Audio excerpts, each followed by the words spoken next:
Assalamualaikum warahmatullahi wabarakatuh. Al-Fatihah min niyatil qubul wa tamami kulli sulin wa ma'mul. Salatu sya'ni zahiran wa batinan. Wa bi anna Allah yaftahu alaina futuhal arifin wa yufaqihna fid din wa yarzuquna kamal ikhlas wal yakin. Thumma ila hadrati al-muallif hadzal kitab Syekh Hasan bin Ahmad bin Muhammad Al-Kaf wa ala jami' ustadina wa masyayikhina wa liwalidina wa jami'il mu'minin wal mu'minat wal muslimin wal muslimat wa ila hadratin Nabi Muhammadin Mustafa Rasulillah sallallahu alaihi wasallam. Al-Fatihah. A'udzu billahi minasy syaithanir rajim. Bismillahirrahmanirrahim. Alhamdulillahi rabbil alamin arrahmanir rahim maliki yaumiddin. Iyyaka na'budu wa iyyaka nasta'in ihdinas siratal mustaqim siratal ladzina an'amta 'alaihim ghairil maghdubi 'alaihim waladdallin. Sekali lagi kita baca Al-Fatihah untuk keluarga kita, orang-orang tua kita, guru-guru kita, jamaah kita yang sedang sakit. Mudah-mudahan Allah angkat penyakitnya, Allah sehatkan badannya, senantiasa dipelihara oleh Allah Subhanahu wa ta'ala. Dan juga untuk keluarga kita, orang-orang tua kita, guru-guru kita, jamaah kita yang sudah meninggal dunia, mudah-mudahan selalu mendapatkan rahmat dan maghfirah. Allah jadikan kuburnya raudhah min riyadil jannah. Dan untuk kita semuanya dan keluarga kita, mudah-mudahan selalu disehatkan badan kita, dipanjangkan umur kita, dimurahkan rezeki kita, dikabulkan segala hajat-hajat kita, dimudahin semua urusan-urusan kita, dilunasin semua hutang-hutang kita. Anak-anak kita yang sedang nuntut ilmu, yang sedang menghafal Al-Quran, mudah-mudahan diberikan kemudahan oleh Allah Subhanahu wa ta'ala. Ala hadhihi niyya wa ala kulli niyatin salihah wa ila hadratin Nabi Muhammadin Mustafa Rasulillah sallallahu alaihi wasallam. Al-Fatihah. A'udzu billahi minasy syaithanir rajim. Bismillahirrahmanirrahim. Alhamdulillahi rabbil alamin arrahmanir rahim maliki yaumiddin. Iyyaka na'budu wa iyyaka nasta'in ihdinas siratal mustaqim siratal ladzina an'amta 'alaihim ghairil maghdubi 'alaihim waladdallin. Amin. Bismillahirrahmanirrahim. Alhamdulillahi rabbil alamin. Wassalatu wassalamu ala asyrafil anbiya'i wal mursalin wa ala alihi wa sahbihi ajma'in. Rabbi yassir wa la tu'assir, Rabbi tamim bil khair, Rabbi syrah li sadri wa yassir li amri wa hlul uqdatam min lisani yafqahu qawli. Qalu subhanaka la ilma lana illa ma 'allamtana innaka antal alimul hakim.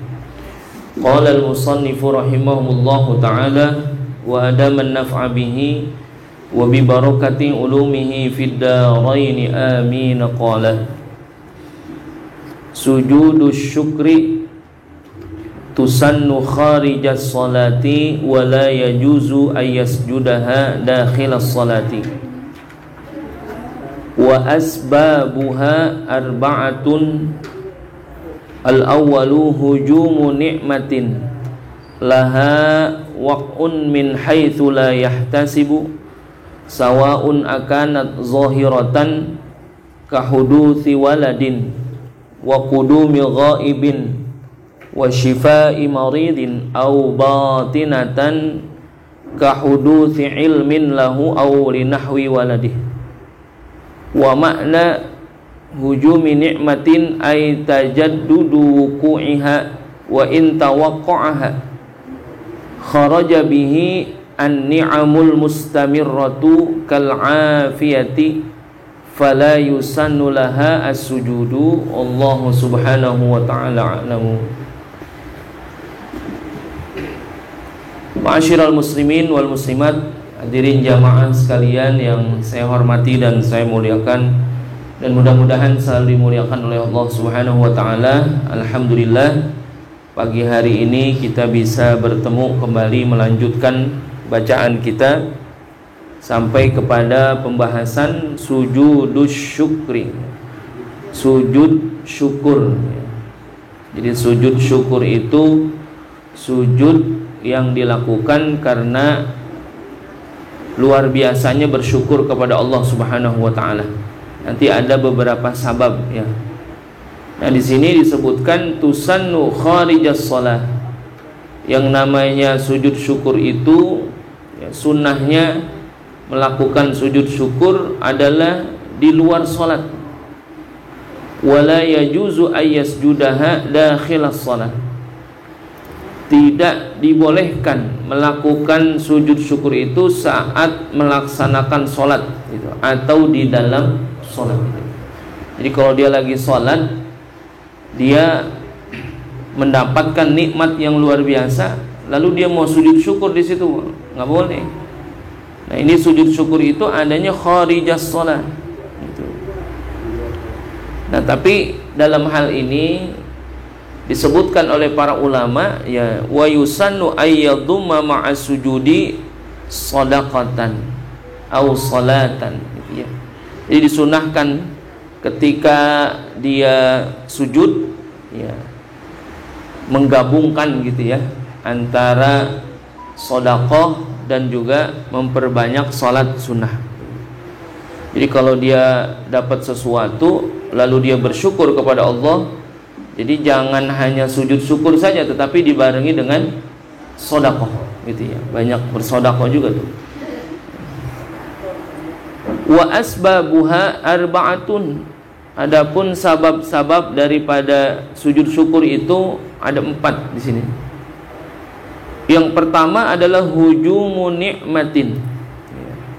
Jadi makna hujumu nikmatin itu mendapatkan nikmat yang tiba-tiba. Tiba-tiba dapat nikmat. Laha waqun min haitsu la yahtasib. Dan juga baginya ya nikmat itu terjadinya min haitsu la yahtasib, dari jalan yang tidak terduga-duga. Nggak diduga-duga tuh, tak tahu dia dapat nikmat yang banyak yang tidak pernah dia perhitungkan, tak tahu dia dapat aja harta atau dapat nikmat apa saja itu. Sawaun akanat zahiratan, sama aja itu dia mendapatkan nikmatnya secara zahir. Seperti apakah huduthi waladin ya, seperti dikaruniai anak ya. Ada orang berumah tangga hampir 20 tahun nggak punya anak, pas di usia pernikahannya ke 21 tahun Allah kasih tuh anak. Itu nikmat yang luar biasa yang tidak terduga-duga, yang ibaratnya mungkin dia sudah putus asa ya, udah berusaha, udah apa cara apa aja sudah dilakukan ya, misalkan dia belum dapat juga tuh keturunan, nggak taunya Allah kasih tuh amanah ya, kenikmatan yang secara zahir, yaitu kahuduthi waladin, memperoleh nikmat dikaruniai anak ya, itu dikatakan hujumu nikmatin. Itu namanya mendapatkan nikmat yang datangnya secara tiba-tiba ya. Jadi min haitsu la yahtasib ya, tidak diduga-duga itu dia mendapatkan keturunan. Wa qudumil ghaibin, atau datangnya orang yang berpergian ya, dalam waktu yang lama dia pulang gitu ya. Qudumil ghaibin, itu datangnya orang yang berpergian. Atau juga kitanya sendiri ya, yang ketika kita berpergian lalu kita sampai lagi ke tanah air, lalu kita bersyukur kepada Allah, lalu kita sujud syukur ya. Seperti yang kemarin kita sebutin ya, kayak ada orang pulang haji atau pulang umrah atau pulang tugas dari luar kota atau di luar negeri dalam waktu yang lama, kembali lagi dia ke rumahnya. Nah, itu bersyukur kepada Allah, itu juga salah satu daripada sabab daripada sujud syukur. wa syifai maridin, atau dia sembuh dari sakit ya. Jadi sakit dalam waktu yang lama, misalkan ya kalau kata dokter ini penyakit bapak atau penyakit ibu sudah tidak mungkin sembuh ya. Mungkin bapak ibu sekarang tinggal mengikhlaskan saja kepada Allah Subhanahu wa taala. Nggak taunya apa? Allah kasih itu kesembuhan. Itu kan luar biasa juga. Makanya itu juga salah satu daripada sebab ya kita disunahkan untuk sujud syukur, yaitu wasyifai maridin, sembuh dari sakit gitu. Atau juga ya ketika disebut di sini bukan hanya bicara nikmat secara zahir, tapi juga ambatinatan. Jadi ada nikmat yang Allah berikan kepada kita secara batiniah. Kahuduti ilmin, seperti mendapatkan ilmu yang tadinya kita kagak tahu jadi tahu, yang tadinya kita tidak bisa jadi bisa. Itu salah satu nikmat yang Allah berikan kepada kita. Itu. Ya kan orang kalau bicara nuntut ilmu kagak wajib bisa ya, nggak wajib. Kewajiban kita adalah nuntut ilmu. Bisanya mah nggak wajib. Makanya ada orang sekolah kagak naik-naik ya. Ada nggak orang sekolah nggak naik-naik? Ada. Ada orang belajarnya sama kita sama dulu dari awal, tapi sampai sekarang dia masih geblek-geblek juga kan gitu. Ya, karena emang Allah nggak kasih. Ya karena kewajiban kita adalah nuntut. Jadi dapat apa kagaknya itu mau urusan Allah. Nah, ketika dia dapat tuh kahuduti ilmin lahu, ketika dia mendapatkan ilmu, ya, maka apa? Ya, dia bersyukur kepada Allah Subhanahu wa taala, itu dapat nikmat secara batiniah. Au linahwi waladih, atau ilmu itu datangnya bukan sama dia, tapi kepada anaknya, keturunannya. Ya Allah, anak saya udah hafal 30 juz, misalnya. Anak saya udah bisa baca Quran gitu, dengan lancar, padahal usianya baru 2 tahun misalkan. Lah iya ya. Ada bocah 2 tahun bisa lancar baca Quran ya karena izin Allah gitu. Atau saking giranya, ya Allah, anak saya udah bisa ngi'rab. Nah, kan berat itu ya, susah kan. Anak saya udah bisa ngi'rab ini. Wah, ya Allah. Luar biasa saking girangnya ya. Itu dapat bersyukur ya kepada Allah atas nikmat batiniah ya, maka dia sujud syukur dulu. Jadi ini perlu dipahami ya. Dari sini kita bisa mengambil pelajaran bahwasanya bicara tentang nikmat itu bukan hanya bicara zahir ya. Nikmat itu ternyata banyak sekali. Ini yang dicontohkan di sini kan timbang ya sebagian kecil saja. Ternyata nikmat Allah itu bicara tentang batiniah bisa jadi lebih banyak yang Allah kasih ke kita dibandingkan dengan nikmat zahir. Atau bisa jadi ya sama gitu. Cuman cara kita bersyukurnya inilah yang kadang-kadang mengatakan kita itu tidak mendapatkan nikmat dari Allah Subhanahu wa taala. Ini kan duduk di sini nikmat enggak? Nikmat ini nikmat yang luar biasa, bisa duduk di sini, bisa tawa, lonjor ya. Di tempat lain kan belum tentu kita bisa tawa ya. Nah, gitu kira. Makanya ibu-ibu tuh yang lagi pada duduk di samping temennya, yang temennya kagak tawa, colek pengen tahu tuh ngapa dia kagak tawa gitu. Ngapa diem aja kan gitu. Kan di majelis taklim memang tempatnya tawa ya. Nah, gitu. Jadi ada hiburan. Hiburan daripada jauh-jauh ke puncak, daripada jauh-jauh ke pantai, ke majelis taklim kan gitu. Orang kalau ke puncak, ke pantai, pulang dari sono duit habis, mepet juga gitu. Makanya kalau mau ngitung-hitungan bicara nikmat kita, lebih banyak nikmat batin yang Allah kasih tuh. Kenikmatan yang luar biasa. Alhamdulillah masih dikasih anak keturunan yang pada rajin-rajin sekolah ya, yang rajin belajar, yang girangin hati kita. Nah, nanti dia bakalan doain kita kalau kita udah pada mati.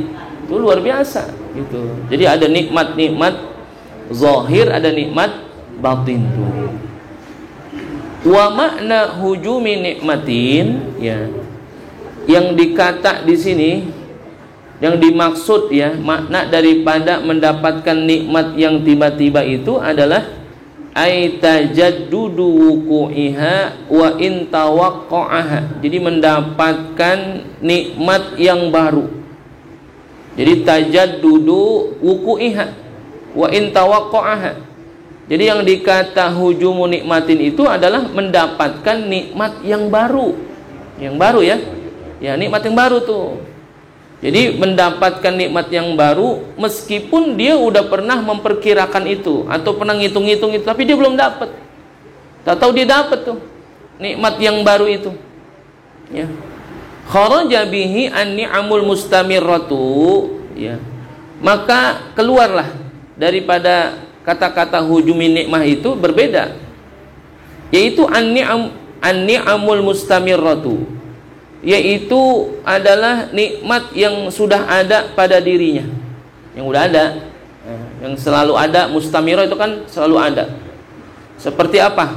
Kal afiyah, seperti nikmat selamat afiah gitu ya. Maka ini tidak disunahkan. Fala yusannu laha as-sujudu, maka ini tidak disunahkan kita untuk sujud syukur. Jadi kalau nikmat yang selalu ada sama kita, ya itu selalu berulang-ulang ada sama kita, ini nggak disunahkan untuk sujud syukur. Yang disunahkan untuk sujud syukur itu adalah yang hujumi nikmatin itu ay tajaddudu wuqu'iha, yang baru datang sama kita. Kalau kita ambekan tiap hari apa tiap minggu kira-kira? Kan kalau ibu-ibu kan ambekan ini ya. Ambekan baper apa ambekan nafas? Ambekan nafas tuh. Kalau kita kan nafas setiap saat. Lalu ada orang, alhamdulillah saya masih bisa nafas ini. Lalu dia sujud syukur, enggak usah. Enggak disunahkan itu mah, karena yang namanya oksigen yang kita hirup kan selalu apa?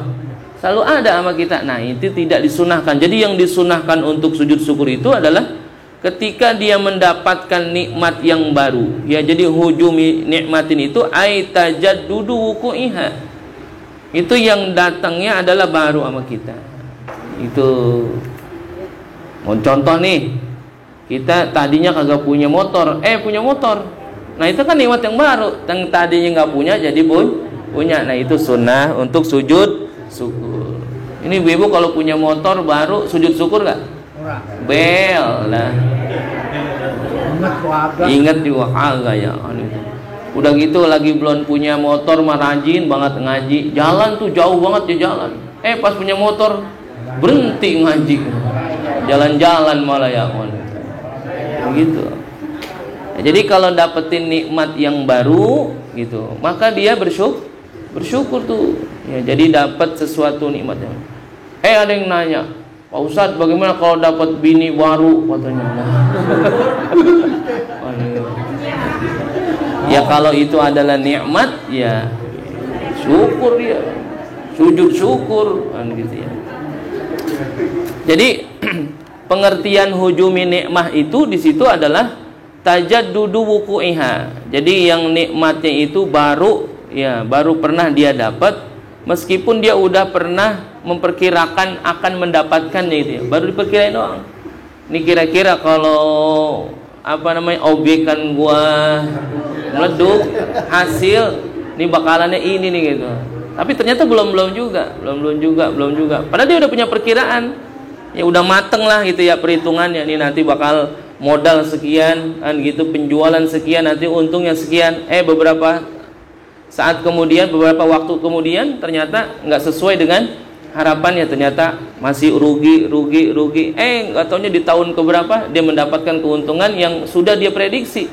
Nah, itu termasuk dalam kondisi tajaddudu wuqu'iha. Maka sunnah dia untuk sujud syukur gitu ya, sujud syukur. Lalu watani yang kedua, indifa'u niqmatin. Ya, pakai qaf nih. Ya. Makanya jangan salah ngomong ya antara nikmah dengan niqmah ya gitu ya. Sama-sama tuh. Bedanya yang satu pakai ain, yang satu pakai qaf. Jadi yang kedua kesunahan sujud syukur itu adalah indifa'u niqmatin, yaitu adalah terhindar dari satu bencana. Ya, niqmah itu kan bencana ya, kejelekan gitu ya, terhindar dia. Zahiratin min haitsu la yahtasib, ya, yaitu yang sifatnya zahir, yang tidak terduga-duga.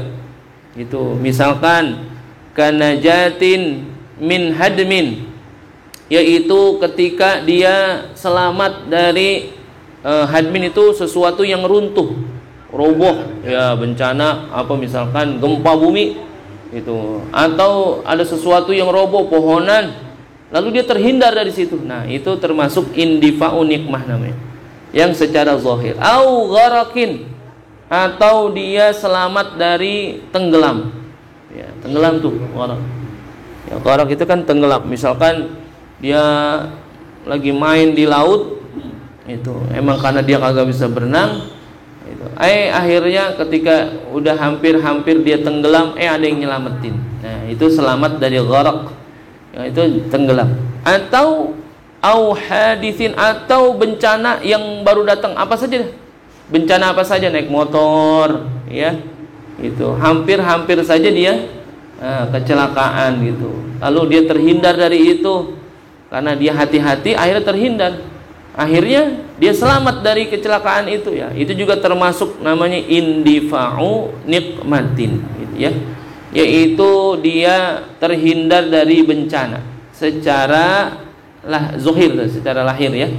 Ya, kalau kita contohkan sekarang apa? Ya apa aja kan gitu. Bencana-bencana yang lain ini apa aja dah, yang kira-kira itu akan menimpa kepada diri kita, nggak taunya kita terhindar dari situ sehingga diselamatkan. Ya, kita yakin yang menyelamatkan kita adalah Allah Subhanahu wa taala, sehingga dia bersyukur kepada Allah, lalu dia sujud syukur tuh. Lalu yang ketiga, wa tsalitsu ru'yatu fasiqin. Yang ketiga, ya, disunahkan kita sujud syukur adalah ketika melihat orang fasik, mutajahirin bifisqihi au mutasattarin musirrin walau ala saghiratin wa yusannu ayyuzharaha lil mutajahirin idza lam yakhsha fitnatan. Jadi sunnah untuk sujud syukur jikalau ada orang melihat orang fasik terang-terangan melakukan kefasikannya, gitu ya. Kalau kita ngelihat orang fasik lalu dia berbuat fasik, mutajahirin bifisqihi, ya jelas-jelas dia melakukan kefasikannya. Atau bisa jadi mutasattarin musirrin, dia melakukan kefasikan itu sembunyi-sembunyi, tapi selalu dilakukan kefasikan itu. Sekalipun apa? Walau ala saghiratin, sekalipun yang dilakukan itu adalah dosa kecil. Wa yusannu ayyuzharaha lil mutajahirin idza lam yakhsha fitnatan. Dan ini hukumnya sunnah kita untuk menzohirkan sujud syukur kita, gitu ya, kepada dia idza lam yakhsha fitnatan, jikalau tidak khawatir timbul fitnah. Kalau enggak, ya udah kita sholat sujud syukur di tempat yang lain lah. Karena saking apanya? Ya, saking kita bersyukur kepada Allah Subhanahu wa taala, dijauhi daripada perbuatan-perbuatan fasik gitu ya. Ada yang nanya, fasik itu kayak bagaimana sih dah? Gitu ya.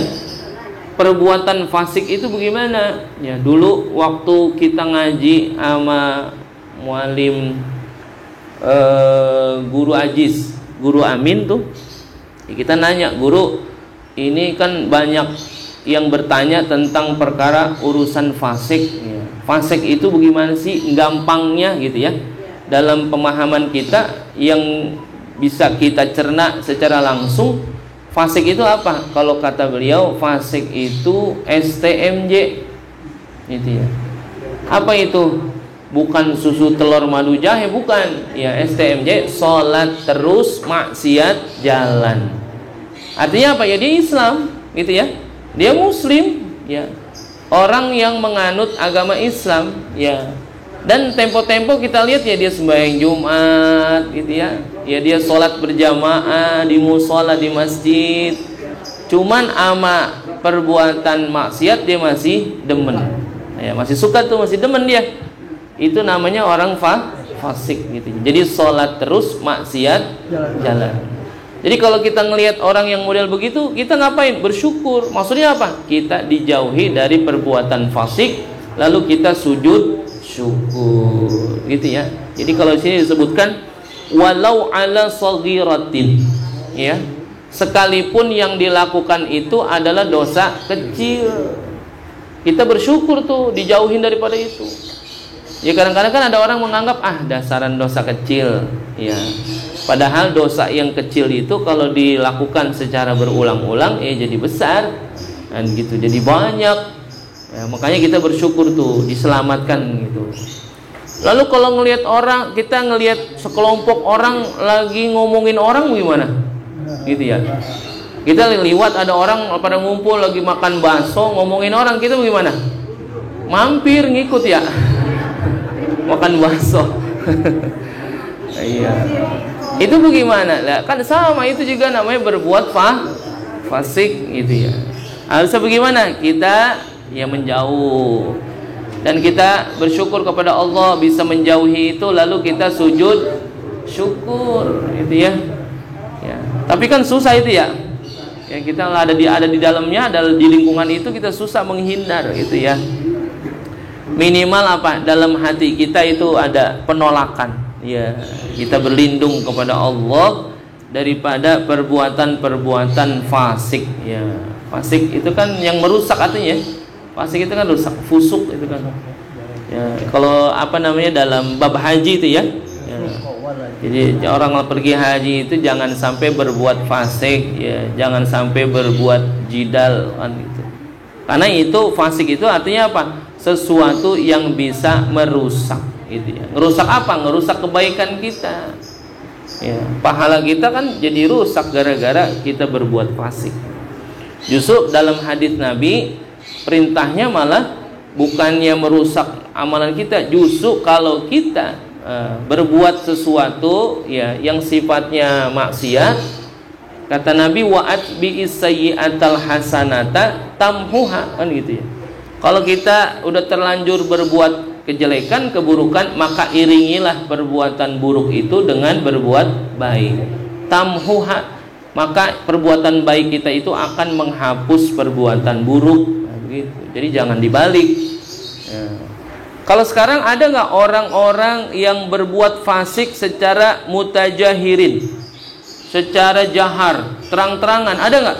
Loh banyak.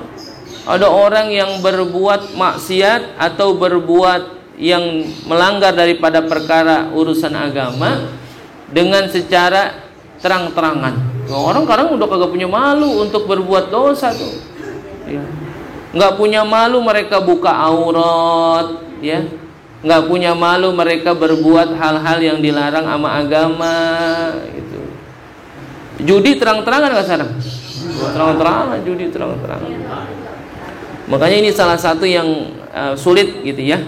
Sulit untuk kita berantas, ya. Karena apa? Ya mereka melakukannya secara terang-terangan dan secara berkelompok, gitu ya. Udah berjamaah. Seperti yang saya cerita di Musola Ar-Rahmah itu, yang sampai hari ini masih sulit kita hadapi adalah perjudian di Empang, ya, di Empang. Jadi PR juga itu. Tapi kalau itu kita melihat hal yang demikian, lalu kita bersyukur kepada Allah terhindar dari itu, sunnah untuk sujud syukur. Atau yang keempat, warabi'u ru'yatu mubtala fi badanihi aw fi aqlihi aw fi ma yu'addu naqsan fi kamalil khilqati aw asliha urfan kal ama was samam wa la yuzharu halahu wa yustahabbu ay ya'tiya bid du'a'il warid alhamdulillahilladzi 'afani mimma btalaka bih wa faddalani ala katsirin mimman khalaqa tafdila. Yang keempat, Sunnah untuk sujud syukur ketika melihat orang yang terkena musibah. Gitu ya. Lah dia bersyukur amat orang dapat musibah ya? Bukan begitu maksudnya. Waktu ada orang dapat musibah syukurin gitu. Lalu kita sujud syukur, bukan. Maksudnya di sini adalah ru'yatu mubtala, ya, melihat orang yang terkena musibah, ya. Baik fi badanihi au fi aqlihi, ya, baik musibah itu terjadi pada badannya atau akalnya, gitu ya. Au fi ma yu'adu naqsan fi kamalil khilqati au asliha urfan, atau ketika mengalami sesuatu yang secara uruf dianggap kekurangan dalam kesempurnaan jasmani, maka ketika kita mendapatkan sesuatu yang sempurna dari Allah, maka wajib hukumnya kita bersyukur dan sunnah untuk sujud syukur. Artinya ketika ada sesuatu orang mendapatkan musibah, bukan berarti kita bersyukur atas musibahnya. Maksudnya apa? Kita bersyukur diselamatkan daripada musibah, gitu maksudnya. Ya, jadi jangan dianggap ketika kita sujud syukur melihat orang yang terkena musibah itu dianggapnya adalah bersyukur atas musibah orang lain, bukan. Ya, tapi pada kenyataannya kadang-kadang juga begitu juga ya. Kita demen banget kalau orang kena musibah gitu. Kita gedeg banget kalau orang dapat nikmat, kan begitu ya. Ada orang motornya hilang, gegares kan gitu. Sombong banget sih emang katanya, kayak dia doang punya motor. Itu asal liwat depan rumah gua ngebut kenceng banget kan gitu ya. Jangan. Atau sebaliknya ketika ada orang dapat nikmat kita kesel gitu, gedeg. Ada orang beli motor baru, dia kepalanya puyeng sebelah kan gitu ya. Migrain. Nah, ini maksud yang nomor 4 di sini adalah ru'yatu mubtala, artinya ketika melihat orang yang terkena musibah fi badanihi au fi aqlihi, di badannya atau di mana? Di akalnya. Artinya ada orang kena musibah di mana? Di akalnya. Artinya apa? Ada sesuatu yang kurang dari akalnya. Au fi ma yu'addu naqsan fi kamalil khilqati au asliha urfan. Ketika ngelihat orang lain atau siapapun yang mendapatkan musibah, ketika itu tidak sempurna dalam khilqah, dalam penciptaannya, au asliha, atau pada asalnya secara uruf, kal ama was samam, seperti ketika melihat ada orang buta atau tuli, gitu ya. Bukan kita bersyukur ngelihat orang buta, bukan kita bersyukur ngelihat orang tuli, bukan. Ya alhamdulillah kita dikasih penglihatan, kita bersyukur dikasih pendengaran, gitu. Lalu sujud syukur. Lalu secara bersyukurnya bagaimana? Ya dibarengi dengan senantiasa mensyukuri nikmat mata dan nikmat pendengaran. Nikmat mata bersyukur dengan cara apa? Ya ngelihat yang baik-baik, ngelihat mushaf yang ngaji kan gitu, ngelihat yang baik-baik, atau ngelihat apa yang diciptakan oleh Allah, pemandangan yang indah-indah. Lalu dia bersyukur kepada Allah. Telinganya dibakal dengerin yang baik-baik, dengerin ceramah, ya, dengerin pengajian, bukan dengerin orang gosip, ya. Kal ama wasama wala yuzharu halahu, tapi jangan dizohirkan sujud syukurnya di depan dia kan gitu. Tadi gue ngeliat orang buta, akhirnya gue sujud syukur aja di depannya lah, jangan kan gitu. Itu mah bukan lagi sujud syukur namanya ya. Itu mah terkesan apa? Ya dia lebih sempurna dari orang buta, bukan begitu. Ya, jadi kadang-kadang juga ada orang yang tidak dikasih penglihatan tapi punya kelebihan yang luar biasa kan gitu. Ya, satu sisi dia punya kekurangan, di sisi lain punya kelebihan. Tapi tetap ketika kita dikasih anugerah oleh Allah, ya syukurin apa yang ada gitu. Dan juga wa yustahabu ayyatiya bid-du'ail warid gitu. Dan ketika sujud dalam keadaan semacam yang begini modelnya, artinya apa? Ketika dia melihat ada orang lain ternyata dia diciptakan oleh Allah lebih beruntung, punya penglihatan, punya pendengaran yang sempurna misalkan. Nah, Kalau dalam kondisi seperti ini, sujud syukurnya nanti doanya ditambahin tuh. Alhamdulillahilladzi afani mimabtalaka bih. Ya. Segala puji bagi Allah, Tuhan yang telah menyelamatkan aku daripada apa yang menimpa. Wa faddalani ala katsirin mimman khalaqa tafdila, dan telah mengunggulkanku daripada orang banyak dari orang-orang yang menciptakan keunggulan.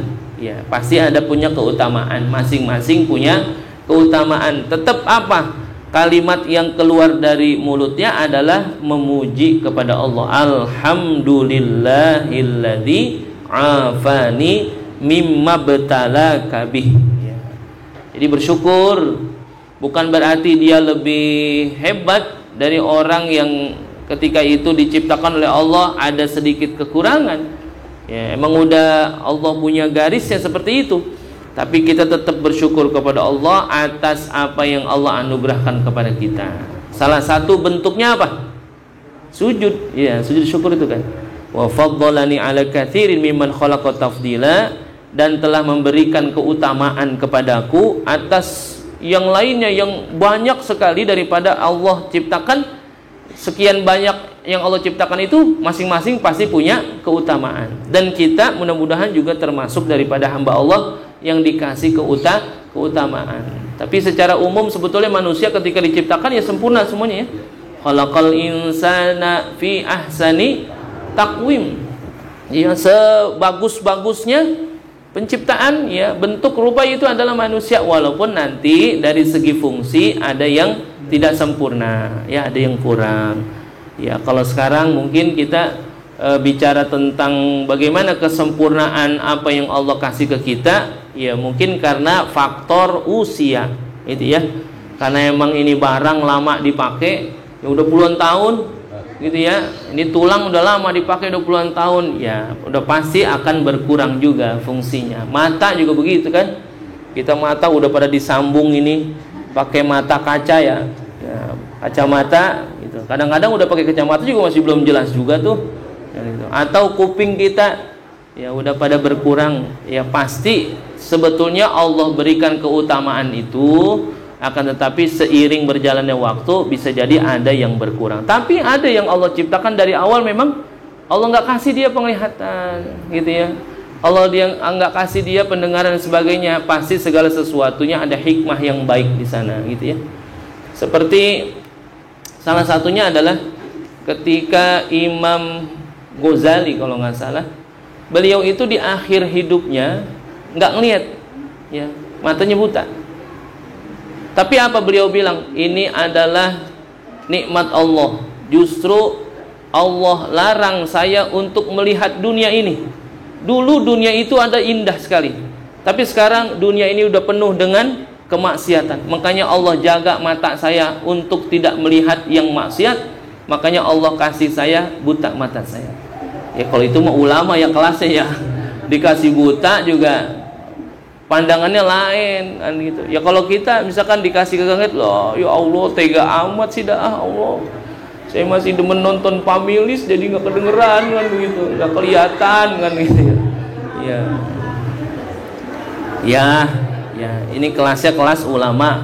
Tapi ya kita bisa banyak belajar gitu ya. Gitu.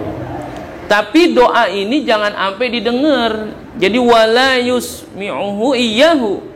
Ya, jadi jangan didengar doa ini kecuali dia sendiri. Doa begitu di hadapan orang yang buta, dia doa seperti itu di hadapan orang yang tuli, dia doa seperti itu di hadapan orang yang secara penciptaan ada kekurangan. Jangan, ya bisa berbahaya, nyakitin hati orang tuh. Ya, jadi dia berdoa bukan dapat pahala, gitu, jadi dapat dosa. Gitu. Nah itu adalah sabab-sabab daripada sujud syukur. Jadi sujud syukur itu disebabkan karena dapat nikmat, atau terhindar daripada hal-hal yang buruk, atau melihat sesuatu yang fasik, ya orang fasik atau dengan keburukannya, atau melihat musibah yang terjadi kepada orang lain atau kepada siapapun yang bukan dirinya, lalu bukan dia merasa gembira dengan musibah orang lain, tapi dia bersyukur nggak mendapatkan itu. Hukmu sajadati surati Shad. lahu ayyasjuda li ayati surati Sad fi kharijis salati sajdata syukrin wa idza sajada fi salati amidan aliman batalat salatuhu wa idza sajadal imamu fala yutabi'uhul ma'mum.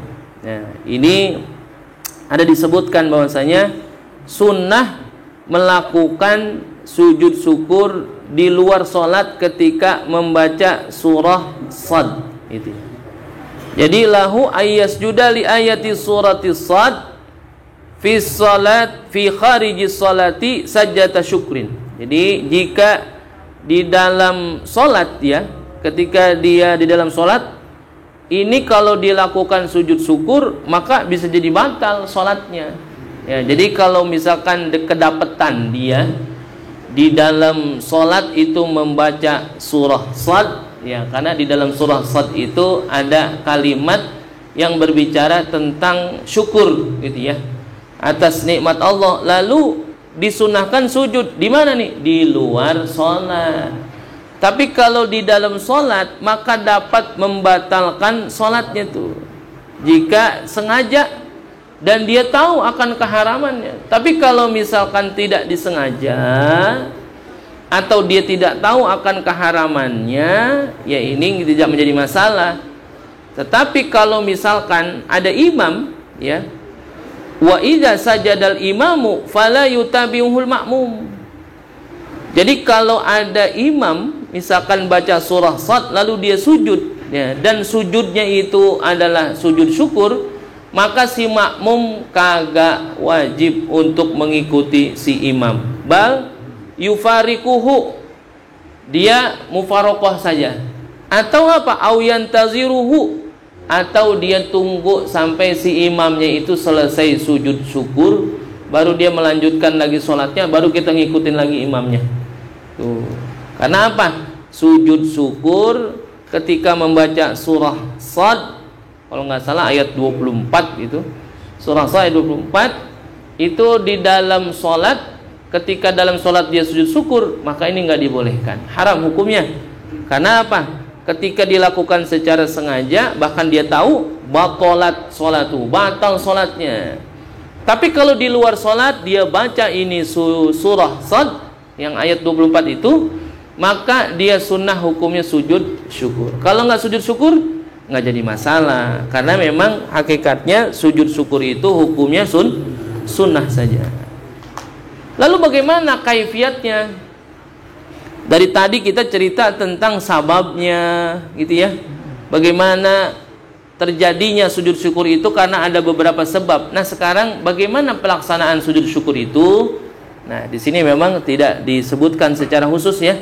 Saya tambahkan sedikit ini dari Hasyiatu Bujairami minal Khatib ya. Ada Hasyiah Bujairami ya. Disebutkan wa syartuha qasalatin ya. Syaratnya sujud syukur itu seperti syaratnya salat. Fa ya'tabiru li sihhatiha ma ya'tabiru fi sujudis shalah. Jadi kalau ada orang yang mau sujud syukur, ya syaratnya sama seperti sujudnya sholat. Apa? Katoharoti, seperti suci, bersuci dulu. Sucinya dari apa? Suci dari hadas besar dan hadas kecil. Dan juga wasatri. Apa asatri? Menutup aurat. Wal istiqbali, dan menghadap ke arah kiblat. Wa tarki nahwi kalami, dan meninggalkan berkata-kata. Ya namanya sujud, ya sujud sholat, ya sujud syukur seperti sujud sholat. Sujud sholat seperti apa? Ya nggak boleh berkata-kata, ya batal. Atau wawat iljabhati maksyufatan, meletakkan jidatnya maksyufah. Pokoknya maksyufah itu apa? Terbuka. Seperti sujudnya sholat. Jadi jidatnya kudu nempel. Ya bagaimana sih sujudnya sholat? Ya kita ngapain?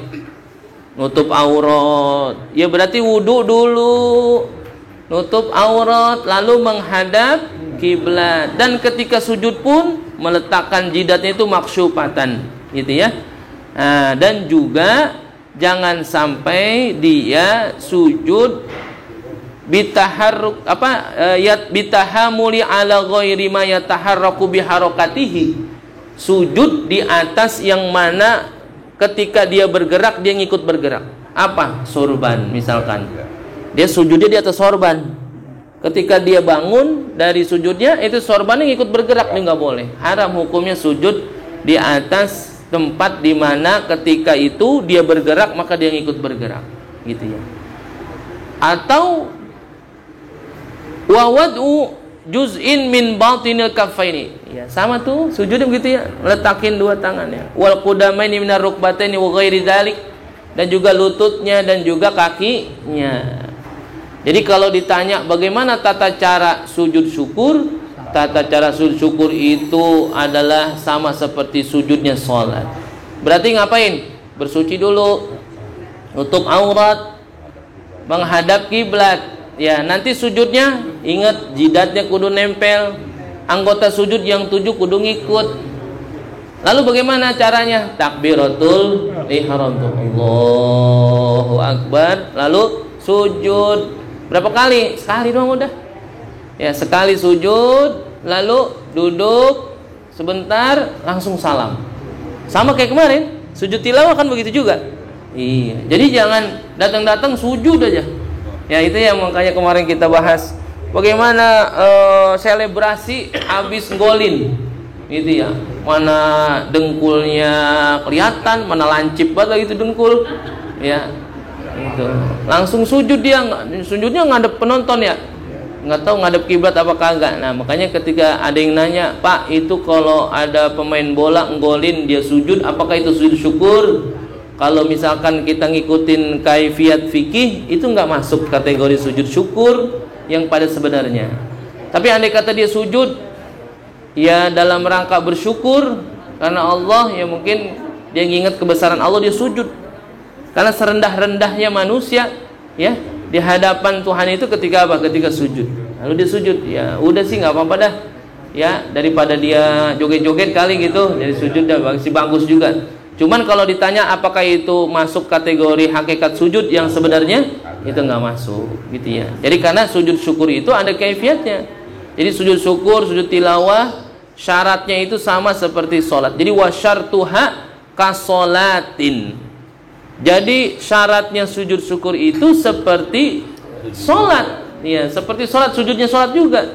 Jadi banyak tabirul isihatiha, maka sahnya itu sujudnya karena apa? Karena mengikuti syarat daripada sujud di dalam sholat. Gitu. Jadi ibu-ibu, misalkan punya harapan yang besar, tahu akhirnya min haitsu la yahtasib, ya, nggak diduga-duga itu dapat rezeki yang luar biasa. Lagi diem aja di rumah, ada karung jatuh, duit isinya.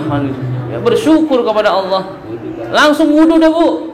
Wudu, ngambil mukena, menghadap kiblat, takbiratul ihram, niat untuk sujud syukur. Habis sujud syukur sekali, bangun, lalu salam. Selesai salam, bangun dari ngimpinya dia. Nah, itu tadi duit sekarung berarti ngimpi kan gitu ya. Andai kata ya, tadi kan kita jelaskan bahwasanya hujumu nikmatin di situ adalah nikmat yang baru, yang belum pernah dia dapatkan walaupun itu sudah lama dia harapkan. Itu mudah-mudahan kita bisa senantiasa bersyukur kepada Allah Subhanahu wa taala atas nikmat-nikmat yang diberikan kepada kita, apalagi itu adalah nikmat yang baru gitu ya, yang baru datang sama kita, yang belum pernah kita dapetin baik secara zahir maupun secara batin. Mudah-mudahan ada manfaatnya. Insyaallah kita sambung lagi babu sholatin nafilah, salah satu penjelasan tentang bab tentang salat sunnah. Wallahu subhanahu